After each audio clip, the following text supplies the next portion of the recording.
Cerita ini diambil dari kisah nyata dari hotel tua di kawasan Kota Lama, Jakarta. Di suatu sore mendung tahun 2008, saya, Rina, seorang wartawan muda yang baru saja pindah kerja ke surat kabar lokal, diterjunkan untuk menyelidiki laporan misterius tentang Hotel Majapahit, sebuah bangunan tua berdinding merah bata yang berdiri kokoh di tengah hiruk-pikuk kawasan Kota Lama. Hotel yang dibangun tahun 1920-an itu sudah sepi pengunjung sejak 5 tahun terakhir, dengan banyak kamar yang dikunci dan ditinggalkan. Salah satu petugas kebersihan kami keluar rumah sakit kemarin, ujar Pak Suroso, manajer hotel yang wajahnya pucat saat menemui saya di lobi kosong. Dia katakan melihat sesuatu di kamar 407. Bukan yang pertama kalinya, sudah 3 orang yang mengalami hal serupa sejak awal tahun ini. Saya mengangguk, mencatat setiap kata. Walaupun awalnya berpikir ini hanya omong kosong atau khayalan orang, tapi wajah Pak Suroso tidak bohong. Bisakah saya melihat kamar itu? Tanya saya dengan suara yang lebih keras dari yang saya rasakan. Pak Suroso menggeleng perlahan. Kamar itu sudah dikunci rapat. Tapi kalau kamu benar-benar mau, saya bisa membukanya.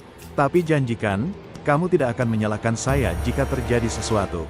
Malam itu, sekitar pukul 22, kami naik lift kuno yang mengeluarkan suara gemeretak. Ketika pintu lift terbuka di lantai 4, saya langsung merasakan perbedaan suhu, jauh lebih dingin dari lantai lain. Koridor yang sempit hanya diterangi oleh satu lampu neon yang berkedip-kedip, membuat bayangan panjang bergoyang di dinding. Pak Suroso mengambil kunci besar dari saku jasnya dan memasukkannya ke dalam lubang kunci kamar 407. Suara klik yang keras menyebar di koridor sepi. Saat pintu terbuka, bau lembab dan sesuatu yang tidak dikenal menghantui hidung saya. Kamar itu sangat gelap, hanya sinar bulan yang masuk melalui jendela tinggi yang sedikit menerangi ruangan. Saya tunggu di luar saja, ujar Pak Suroso dengan gemetar, lalu segera pergi meninggalkan saya sendirian. Saya menyalakan senter dan melihat sekeliling.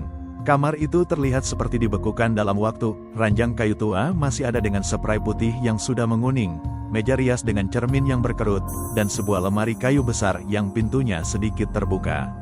Saya mulai mencatat detail di buku catatan saya, sambil berusaha menekan rasa takut yang mulai merayap di tulang belakang. Tiba-tiba, saya mendengar suara bisikan lembut dari arah jendela.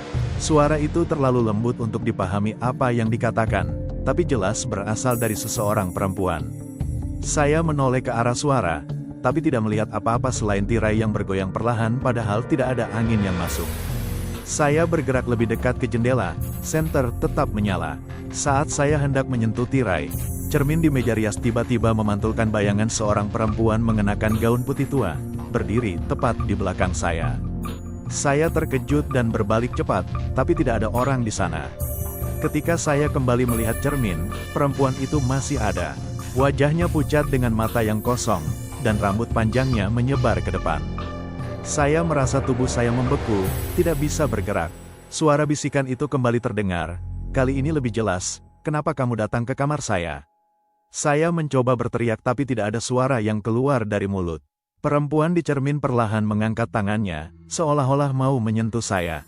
Pada saat yang sama, pintu kamar tiba-tiba tertutup dengan keras, membuat saya terkejut dan bisa bergerak kembali. Saya berlari ke arah pintu dan mencoba membukanya, tapi kunci seolah macet. Saat saya berusaha membuka kunci dengan panik, saya merasakan tangan dingin menyentuh bahu saya. Saya menoleh dan melihat wajah perempuan itu yang sekarang hanya beberapa sentimeter dari saya.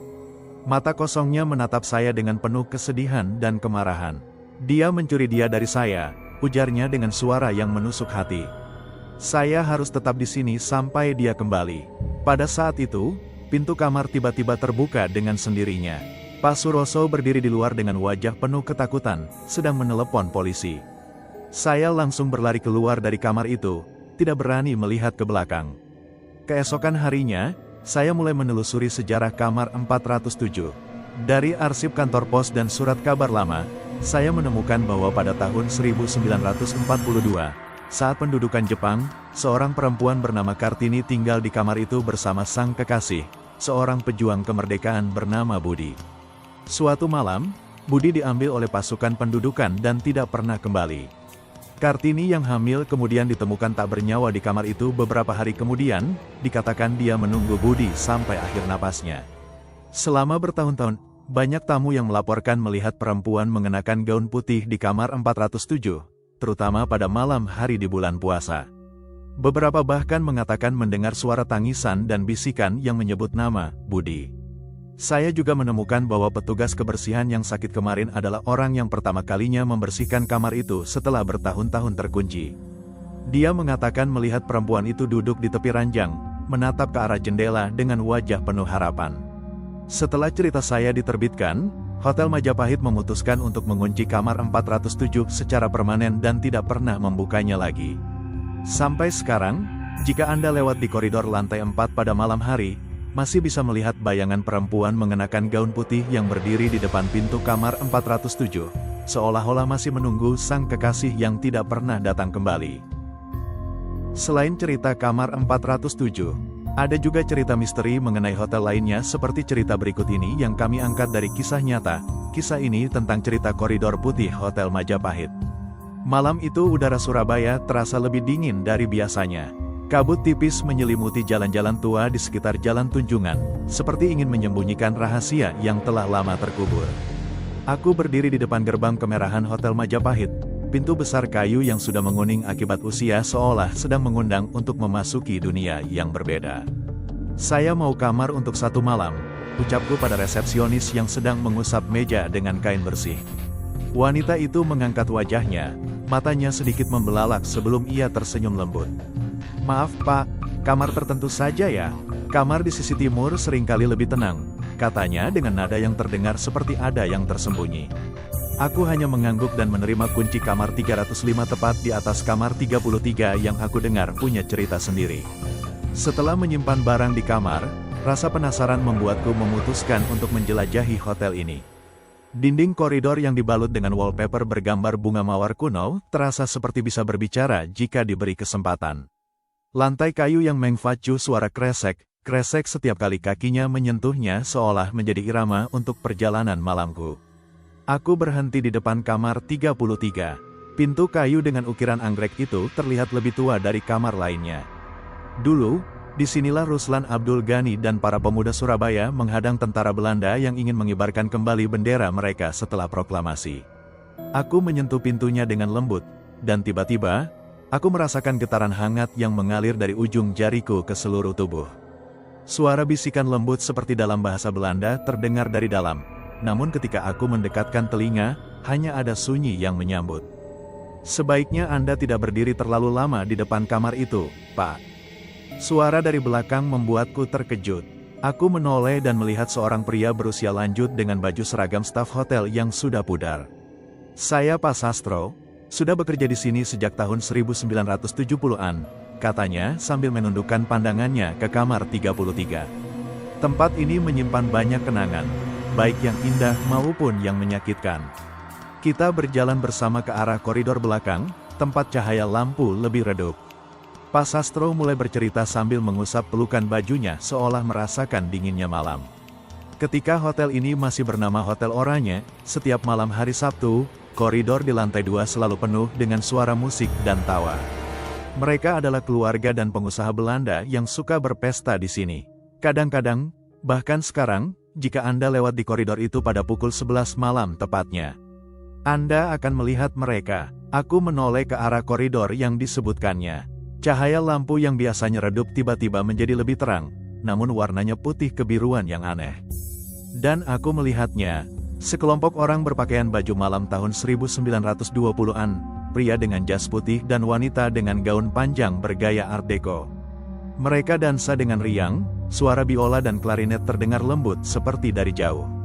Namun ketika kita berjalan lebih dekat, semua itu menghilang begitu saja, hanya menyisakan koridor kosong dan bau langka seperti parfum kuno. Bukan hanya mereka yang sering muncul, lanjut Pak Sastro saat kita mencapai teras yang menghadap ke taman belakang. Di sana, di sudut kanan teras itu, banyak tamu yang melihat anak kecil berambut pirang bermain sendirian. Dia biasanya membawa boneka kain yang sudah lusuh. Beberapa pegawai bilang dia adalah anak dari seorang wanita Belanda yang ditawan di sini saat pendudukan Jepang. Mereka dikirim ke kamp konsentrasi di Jawa Tengah, dan anak itu tidak pernah kembali. Kita berjalan menuju area kolam renang yang terletak di bagian belakang hotel. Kolam yang bentuknya seperti huruf H itu terlihat sunyi dan menakutkan di bawah sinar bulan purnama. Di sini juga ada cerita, ucap Pak Sastro dengan suara yang lebih rendah. Beberapa tamu yang berenang larut malam mengatakan melihat kepala manusia yang mengambang di permukaan air, tanpa tubuh. Katanya itu adalah tentara Jepang yang terbunuh di sini saat perjuangan kemerdekaan, dan jiwanya masih mencari bagian tubuhnya yang hilang. Kita berbalik arah dan berjalan menuju restoran utama yang terletak di lantai dasar. Saat memasuki ruangan yang luas itu, aku langsung melihat sosok wanita dengan gaun putih panjang yang duduk di sudut paling dalam. Rambutnya panjang dan hitam, tapi wajahnya selalu miring ke arah kiri sehingga tidak terlihat jelas. Itu adalah Bu Elisa, bisik Pak Sastro. Mereka bilang dia adalah istri dari salah satu manajer hotel pada masa penjajahan. Dia terbunuh dalam insiden kebakaran kecil di dapur hotel pada tahun 1930-an. Sejak itu, dia sering muncul di restoran ini, terutama ketika ada tamu yang menyantap hidangan spesial seperti bami goreng khas hotel ini. Saat kita akan kembali ke kamar, Pak Sastro berhenti dan menatapku dengan mata yang serius. Tahun 1945, ketika nama hotel diubah menjadi Hotel Merdeka setelah perobekan bendera, ada seorang pemuda yang gugur di lorong dekat lift utama. Kadang-kadang pada malam hari, Anda bisa melihat bayangannya berdiri di sana, tangan di dada seolah sedang menyatakan tekadnya akan kemerdekaan. Aku kembali ke kamar 305 dengan pikiran yang penuh. Ketika aku akan membuka pintu kamar, suara langkah kaki kecil terdengar dari arah lorong. Aku menoleh dan melihat anak kecil berambut pirang dengan boneka kainnya, sedang berlari ke arah tangga belakang. Ia berhenti sejenak, menoleh padaku, dan memberikan senyuman yang manis namun menyakitkan hati sebelum menghilang di sudut lorong. Di pagi hari, ketika aku akan check out, resepsionis wanita itu kembali tersenyum padaku. "Bagaimana malam Anda, Pak? Apakah kamarnya nyaman?" Aku mengangguk perlahan. "Sangat nyaman. Saya bahkan bisa merasakan sejarah yang hidup di setiap sudut hotel ini." Wanita itu mengangguk dengan pemahaman. "Ya, Pak. Hotel Majapahit bukan hanya sebuah bangunan batu dan kayu. Ia menyimpan jiwa dari semua orang yang pernah tinggal dan berlaga di sini, baik yang sudah pergi maupun yang masih memilih untuk tinggal lebih lama dari yang seharusnya." Saat aku keluar dari gerbang hotel, mataku secara tidak sengaja melihat ke arah koridor lantai 2.